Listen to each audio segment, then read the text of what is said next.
Pithoragarh ADM court का बड़ा फैसला, 30 साल बाद न्याय, 25,000 लोगों को मिलेगा भूमि का मालिकाना हक।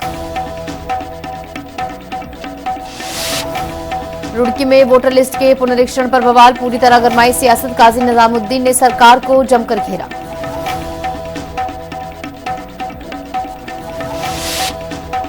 ऋषिकेश में पंचक समाप्त होते ही उमड़ा शिव भक्तों का सैलाब, नीलकंठ धाम में 11 लाख श्रद्धालुओं ने किया जलाभिषेक।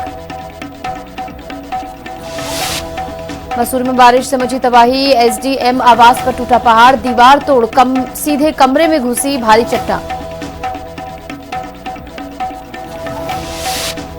लक्सर के नाले में मिला शव, परिजनों ने जताई दोस्तों पर हत्या की आशंका, पुलिस ने एक आरोपी को पकड़ा, जांच तेज।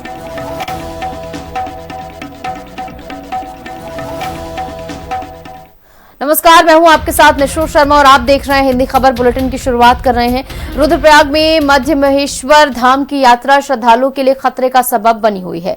मोरखंडा नदी पर बनी पुलिया तेज बहाव में बह जाने के बाद श्रद्धालुओं और स्थानीय लोगों को ट्रॉली के सहारे नदी पार करनी पड़ रही है, जिससे लोगों की सुरक्षा को लेकर खतरा बना हुआ है। 3 अगस्त को हुए हादसे में एक युवक के घायल होने से ये चिंता और ज्यादा बढ़ गई। वहीं कांग्रेस ने यात्रा तैयारियों और आपदा प्रबंधन को लेकर सरकार पर तीखा हमला बोला।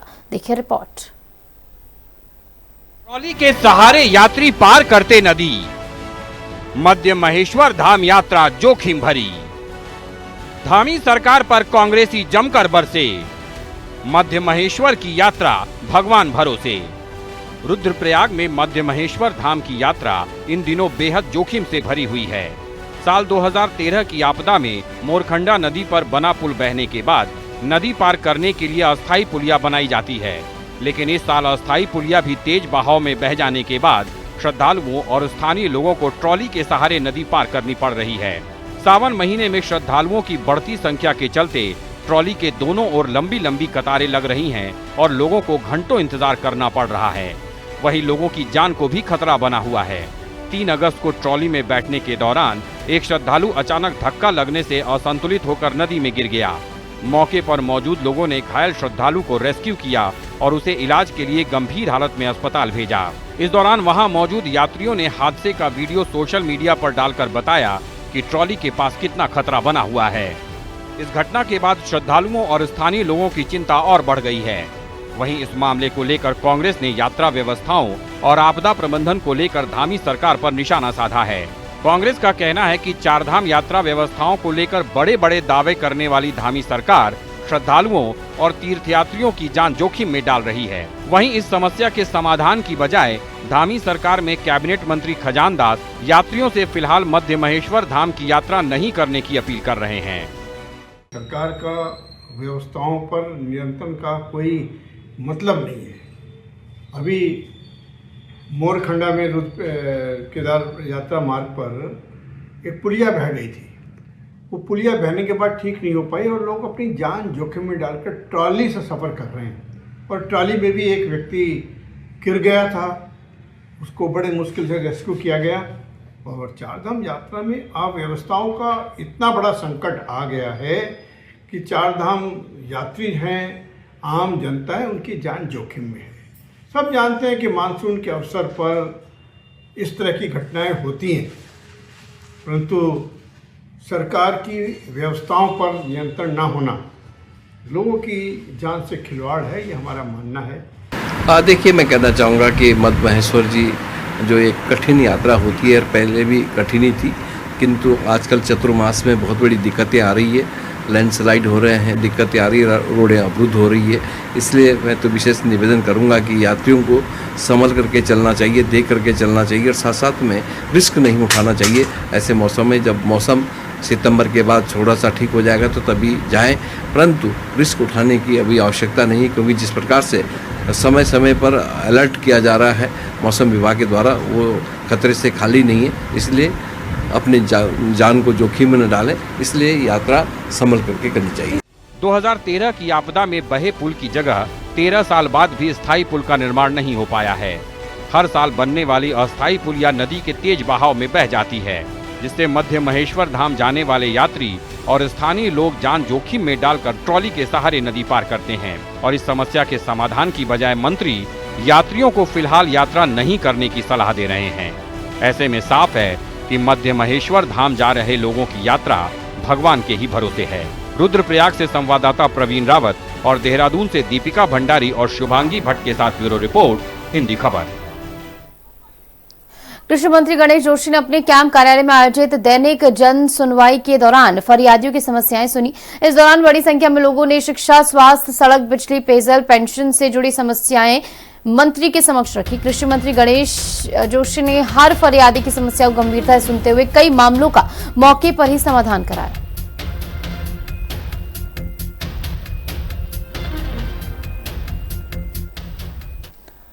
पिथौरागढ़ जिले के बेरीनाग और चौकोड़ी की जनता के लिए 30 साल पुराना इंतजार अब खत्म होने की दिशा में आगे बढ़ रहा है। एडीएम कोर्ट द्वारा सीलिंग एक्ट लागू कर चाय बागान के रूप में दर्ज जमीन को राज्य सरकार के निहित करने का आदेश जारी किया गया है।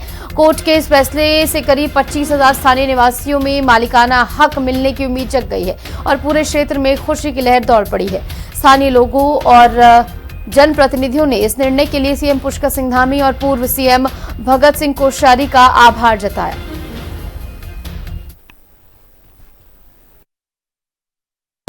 बेरनाग चौकोड़ी जमीन का मालिकाना हक की बहुत दशकों पुरानी मांग थी। आज माननीय न्यायालय से निर्णय हो गया कि इसमें सीलिंग एक्ट लग गया है। अब सरकार इस पर अग्रिम कार्रवाई करेगी और यहाँ की जनता का ये दशकों पुरानी मांग जो है, आज ये मालिकाना हक जो है जनता को मिलने जा रहा है। इसके लिए हमारी सरकार जो है इसमें तुरंत कार्रवाई करेगी। सर्वप्रथम बेरनाग की जनता की ओर से हमारे इस प्रदेश के यशस्वी मुख्यमंत्री आदरणीय पुष्कर सिंह धामी जी को धन्यवाद ज्ञापन करना चाहूंगा।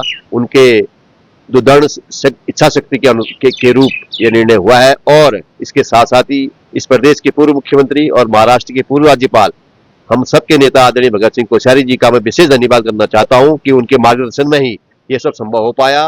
वो लंबे समय से, मुझे लगता है कि जब वो पहले कोई इस प्रदेश के मुख्यमंत्री थे, उसके बाद क्या कहते हैं इस प्रदेश के विपक्ष के नेता रहे, तब से लगातार आज तक इस बेरनाग की भूमि के लिए लगातार संघर्ष रहे और उसका ही परिणाम है कि आज ये सुखद समाचार हमें मिलने जा रहा है। बेरनाग और चौकोड़ी के लिए बहुत सौभाग्य की बात है क्योंकि बरसों पुराने जो मांग थी यहाँ की मालिकाना हक वाली, वो पूरी होने वाली है। अपर जिलाधिकारी महोदय के न्यायालय से जो है निर्णय जो है यहाँ के जो कब्जेदार हैं उनके इस फेवर में आई है और इस पर जो है हमारी सरकार जो है बहुत समय से जो है मालिकाना हक देने के लिए प्रयासरत है और ये कल निर्णय आने के बाद जरूर बहुत जल्दी जो है सरकार इस पर निर्णय लेगी। धर्मनगरी हरिद्वार में इन दिनों शिव भक्तों का महासैलाब उमड़ रहा है। लाखों श्रद्धालु गंगा स्नान कर गंगा जल लेकर अपने गंतव्य की ओर रवाना हो रहे हैं। श्रद्धालुओं की सुरक्षा सुनिश्चित करने के लिए गंगा घाटों पर एसडीआरएफ और 40वीं वाहिनी सहित राहत एवं बचाव दल की टीमें 24 घंटे मुस्तैद हैं। गंगा की तेज धाराओं के बीच डटे इन जाबाज जवानों के साहस और सेवा को जानने के लिए हिंदी खबर ने गंगा की लहरों के बीच राहत और बचाव दल के जवानों से खास बातचीत की। सुनिए।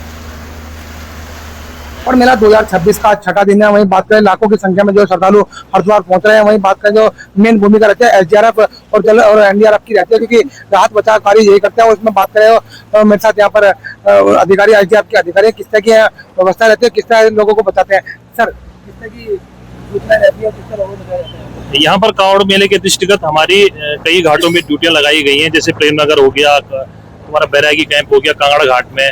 और यहाँ पर हमारी इस साल प्रशासन हमारे उच्चाधिकारियों के आदेशों पर यहाँ पर एक मोटर बोट जो वाटर एम्बुलेंस का काम करेगी, यानी कि कोई अचानक कोई इस प्रकार से हमारे घाटों के आसपास कोई बीमार हो जाता है या किसी पर चोट लग जाती है तो उसको त्वरित हमें हॉस्पिटलाइज करना है तो हम मोटर बोट से उसे ऐसे स्थान पे ले जाएंगे जैसे ललतारा पुल पे, वहां से हॉस्पिटल नजदीक है तो वहां से हम उसकी रीच हम जल्दी पहुंचा सकते हैं और हॉस्पिटल में जाके उसे ट्रीटमेंट मिल सकता है। सर किस तरह सूचना मिलती है और किस तरह से आप लोग इसे बचाते हैं, पता कैसे लगता है? हमारी टीमें भी सभी घाटों में, यहाँ तक कि जल पुलिस है, आपदा राहत दल है, हर सभी घाटों में है और कोई भी किसी प्रकार से होता है तो तीनों टीमें हमारे समन्वय आपस में तालमेल रहता है और कोई सूचना मिलती तुरंत हम रिस्पॉन्स करते हैं। इमरजेंसी के लिए बोर्ड भी लगाई है, इसका किस तरह का कार्य रहता है सर? ये हमारे प्रशासन ने फर्स्ट टाइम इसको अभी यहाँ पे लगाया है घाट में, तो हमारी टीम यहाँ पे लगी है एसडीआरएफ की। तो कोई भी कोई सूचना इस प्रकार से मिलती है, किसी को त्वरित रेस्क्यू करना है, यानी कि कावड़ की जैसे भीड़ हो रही है तो वहां से हम जल्दी रिस्पॉन्स न करके हम वाटर से जल्दी रिस्पॉन्स कर सकते हैं और तुरंत उसे हॉस्पिटलाइज कर सकते हैं। सर अब तक कितने कावड़ी आपने द्वारा बचाए गए? हमारी टीम जगह जगह घाटों में लगी है, यहाँ तक कि जल पुलिस, आपदा राहत दल, एसडीआरएफ, हमारी टीमें लगभग 25 से 30 कावड़ियों को अब तक रेस्क्यू कर चुकी है सभी टीमें। तो लाखों की संख्या में जो श्रद्धालु यहाँ पर आते हैं कावड़िया, तो जो आने वाले समय में क्राउड और बढ़ेगा, उसको लेकर कावड़ियों किस तरह सतर्क रहने की अपील करेंगे? देखो, हम ये जो भी अब कावड़ अब यानी कि डाक कावड़ अब चलेगा, ये हम सबसे अपील यही करते हैं कि मानसून का सीजन है, बारिश भी हो रही है और जलस्तर निरंतर बढ़ रहा है, तो जो ये बैरिकेडिंग बनी है ना, चेन पकड़ के हमेशा नहाएं और ज्यादा मतलब तैरने का प्रयास बिल्कुल ना करें, क्योंकि जलस्तर बढ़ता है, उससे बहने का खतरा बना रहता है। बिल्कुल, मैं तो एसडीआरएफ अधिकारी जिनका खापुर से कहना है कि जो भी आगे जो क्राउड बढ़ेगा उसको लेकर जलस्तर आगे भी बढ़ेगा, वो सतर्क रहें और कहीं पानी से कम पानी में नहाएं और ज्यादा पानी में ना जाए। हरिद्वार से हिंदी खबर के सचिन सैनी। विश्व स्तनपान सप्ताह के अवसर पर टिहरी के जौनपुर विकासखंड में मातृ एवं शिशु स्वास्थ्य को लेकर एक विशेष जागरूकता कार्यक्रम आयोजित किया गया। लैंडोर कम्युनिटी हॉस्पिटल मसूरी के तत्वाधान में आयोजित इस कार्यक्रम में बड़ी संख्या में जनप्रतिनिधियों, महिलाओं और ग्रामीणों ने शिरकत की। कार्यक्रम के दौरान नुक्कड़ नाटक के जरिए स्तनपान के महत्व और स्तन कैंसर के बचाव का प्रभावी संदेश दिया गया। अंत में सभी ने मातृ शिशु स्वास्थ्य और समाज में स्वास्थ्य जागरूकता फैलाने की सामूहिक शपथ भी ली। आज विश्व स्तनपान हफ्ता में मैं ये सबको बोलना चाह रही हूँ कि 6 महीने के कम उम्र जो बच्चे होते हैं उनको एक्सक्लूसिव ब्रेस्ट फीडिंग या सिर्फ माँ का दूध पिलाया जाए और ऊपर से कोई खाना या और कोई पानी ना दिया जाए और अपना हमारा जो माँ का दूध जीवन का अमृत होता है और वो सबसे महत्वपूर्ण चीज है बच्चों को देने के लिए। लैंडोर कम्युनिटी हॉस्पिटल के माध्यम से और हमारे मैनेजिंग डायरेक्टर डॉक्टर जॉर्ज के मार्गदर्शन के अंतर्गत विश्व स्तनपान दिवस का आयोजन किया गया है यहाँ जौनपुर ब्लॉक में। और हमारा प्रयास ये है कि जो स्तनपान का महत्व है वो समाज के हर एक वर्ग तक पहुंचे, हर एक परिवार तक पहुंचे और भविष्य में हर एक माता और हर एक शिशु, नवजात शिशु स्वस्थ हो और उसका आने वाला भविष्य स्वस्थकारी, पोषणकारी और विकसित स्तर पर आगे बढ़ सके। ये इस कार्यक्रम के माध्यम से आगे बढ़ाने का प्रयास किया गया है। प्रदेश के संस्कृत शिक्षा सचिव दीपक कुमार ने नई दिल्ली में नेपाल दूतावास में नेपाल के कार्यवाहक राजदूत डॉक्टर सुरेंद्र थापा से शिष्टाचार भेंट की। इस दौरान संस्कृत के बढ़ते वैश्विक महत्व को रेखांकित करते हुए भारत और नेपाल के मध्य गहन शैक्षणिक सहयोग की आवश्यकता पर बल दिया गया, जिससे संस्कृत के क्षेत्र में अनुसंधान, विद्वता और शैक्षिक अवसरों को नई गति प्रदान की जा सके।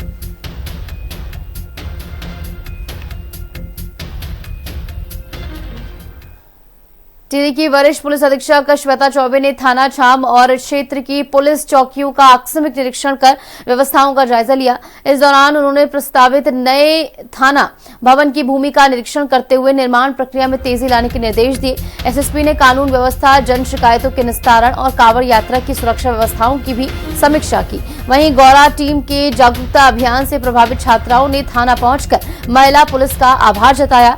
एसएसपी ने छात्राओं से संवाद कर उन्हें महिला सुरक्षा, साइबर अपराध से बचाव और आत्मरक्षा के प्रति जागरूक किया।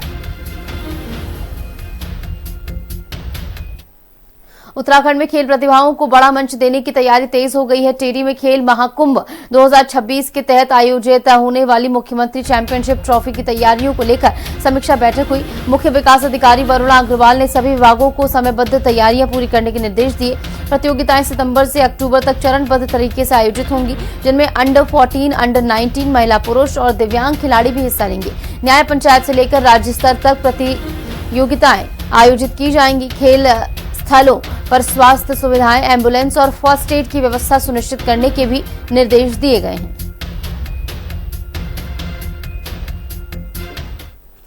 मौसम विभाग की भारी बारिश की चेतावनी को देखते हुए बागेश्वर प्रशासन ने एहतियाती कदम उठाया है। जिले में गुरुवार 6 अगस्त को कक्षा 1 से लेकर 12वीं तक के सभी सरकारी और निजी विद्यालयों के साथ साथ सभी आंगनबाड़ी केंद्रों में 1 दिन का अवकाश घोषित किया गया है। प्रशासन ने लोगों से मौसम को देखते हुए सतर्क रहने और अनावश्यक रूप से घरों से बाहर न निकलने की अपील की है। उत्तराखंड के रुद्रप्रयाग में केदारनाथ हाईवे पर अचानक पहाड़ी दरकने से अफरा तफरी मच गई।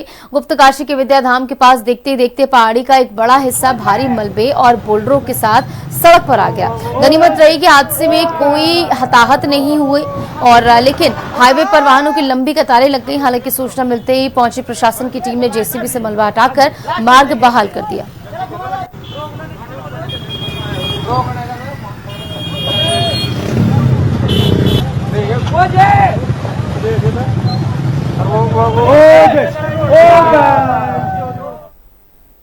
उत्तराखंड के लक्सर में खानपुर थाना क्षेत्र के नियामतपुर गांव में दिल दहला देने वाला मामला सामने आया है।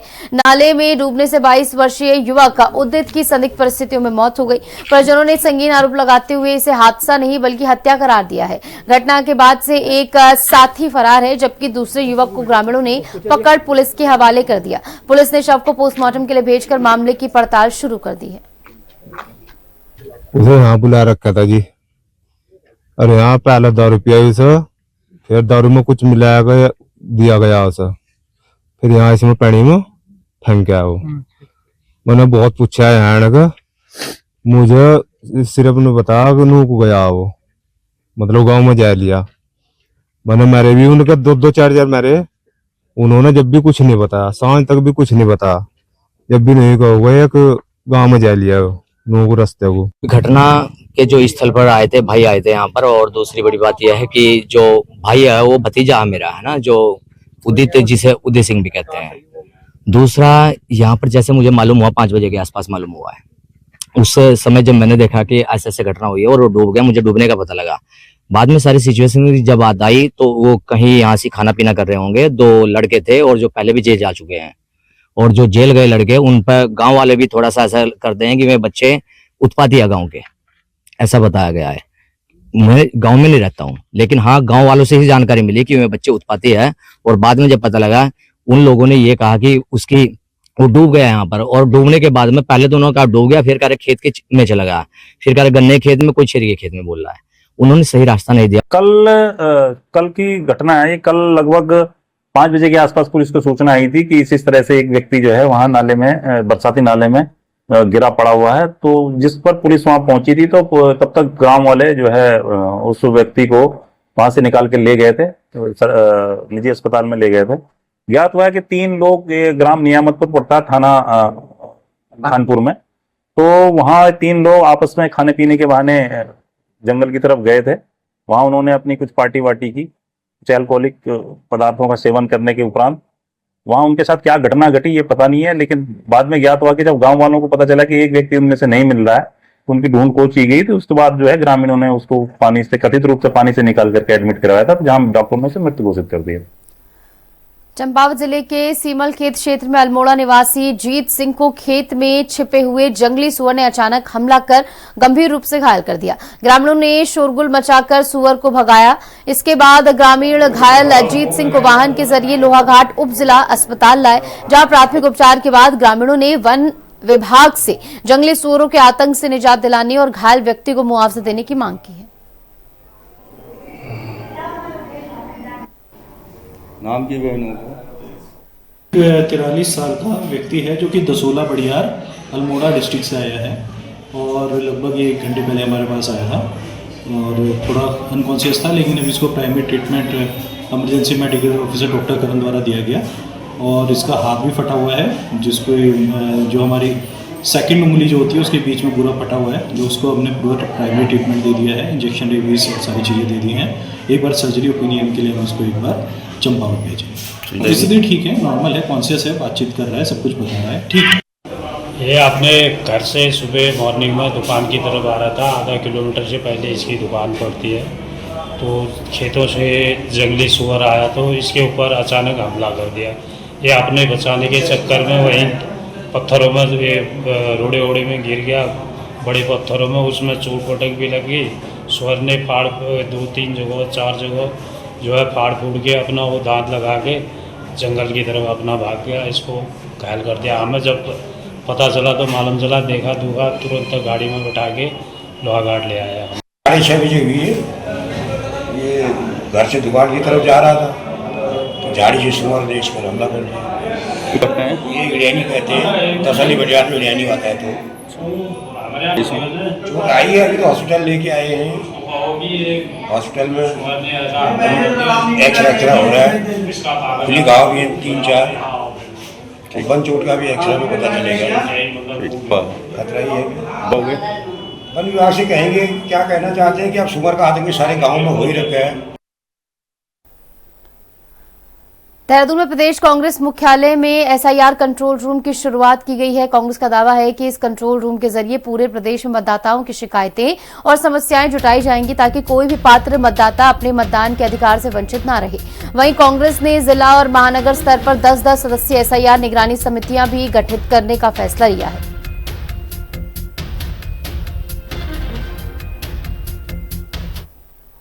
ये बहुत महत्वपूर्ण प्रश्न है। मैं मीडिया के माध्यम से उस हर व्यक्ति तक इस बात को पहुंचाना चाहता हूं जिस व्यक्ति का लोकतांत्रिक और स्वस्थ चुनाव व्यवस्था में विश्वास हो, सरोकार हो। अभी 2 दिन से ये पता चला है कि भारतीय जनता पार्टी के लोगों के द्वारा खास करके उधम सिंह नगर और हरिद्वार और कुछ गढ़वाल के भी, कुमाऊं के भी होंगे, लेकिन वहाँ की सूचना, कुमाऊं हिल्स की सूचना भी मेरे पास नहीं आई है, लेकिन गढ़वाल हिल्स की सूचना मेरे पास आई है, हरिद्वार की सूचना मेरे पास आई है और उधम सिंह नगर की सूचना मेरे पास आई है कि बीजेपी के लोगों ने कुछ बीएलओज को मिलके, कुछ बीएलओ के साथ मिलके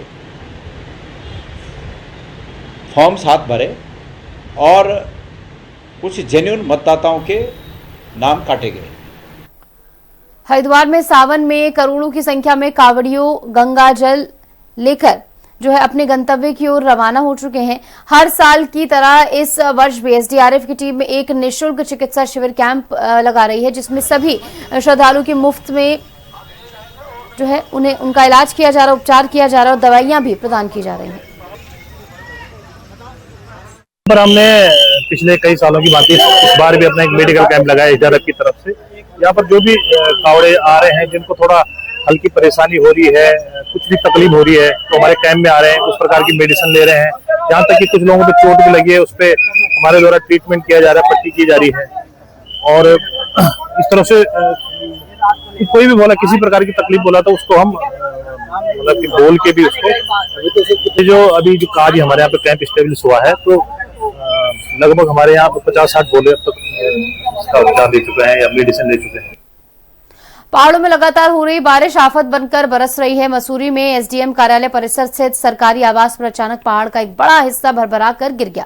भारी चट्टान दीवार तोड़ती हुई सीधे कमरे के भीतर जा घुसी। गनीमत रही कि कमरे में मौजूद कर्मचारी, उनकी पत्नी और मासूम बच्चा बाल बाल बच गए। कर्मचारियों ने अंग्रेजों के जमाने के इस जर्जर आवासों की जगह नए निर्माण और दरकती पहाड़ी के वैज्ञानिक इलाज की मांग की। सोए हुए थे, रात में तेज बारिश थी और मेरे हस्बैंड यहाँ पे 4th क्लास कर्मचारी, हम सरकारी क्वार्टर में रहते हैं। और रात को सुबह के 4:45 बजे अचानक से ऊपर से पहाड़ आया और पहाड़ हमारी दीवार से टकरा के नीचे गिरा और हमारे घर में बहुत बड़ा होल करके चला गया है और बहुत सारा नुकसान भी हुआ है और बहुत बड़े बड़े ये भी आ रखे हैं, पत्थर भी आए। रात को 4:45 बजे करीबन एक बहुत तेज आवाज़ आई। मेरे वाइफ, मेरा छोटा बेटा साथ में अपने कमरे में, ये सरकारी आवास है हमारे कचहरी कंपाउंड में बने हुए मसूरी में ही, हम यहाँ पे सो रखे थे। रात को 4:45 बजे ऊपर से बहुत बड़ा बोल्डर आया। उस बोल्डर ने मेरे घर के जो पीछे वाली खिड़की थी वहाँ पे डैमेज करा और सारा मलबा मेरे घर के अंदर घुस गया, जिससे मेरा थोड़ा बहुत सामान डैमेज हुआ है। लेकिन मेरी वाइफ के हल्के से एक हाथ में चोट लगी है, लेकिन वो तो भगवान का बड़ा शुक्र रहा कि हम बच गए। और ये मैंने हमेशा पिछले साल भी यहाँ पे बोल्डर ऊपर से गनील से गिरते हुए मैंने देखे हैं। पिछली बार भी यहाँ पे बोल्डर गिरे थे और इस बार तो बहुत बड़ा बोल्डर आया है, इसने मेरे घर को बड़ा डैमेज किया है और पूरी दीवार में आपने देखा ही होगा जाके वहाँ पे कितना बड़ा छेद उसने कर दिया है। वो तो शुक्र मनाओ कि बेड उसका डिस्टेंस में था तो मेरी वाइफ बच गई, नहीं तो वो दब जाती उसमें।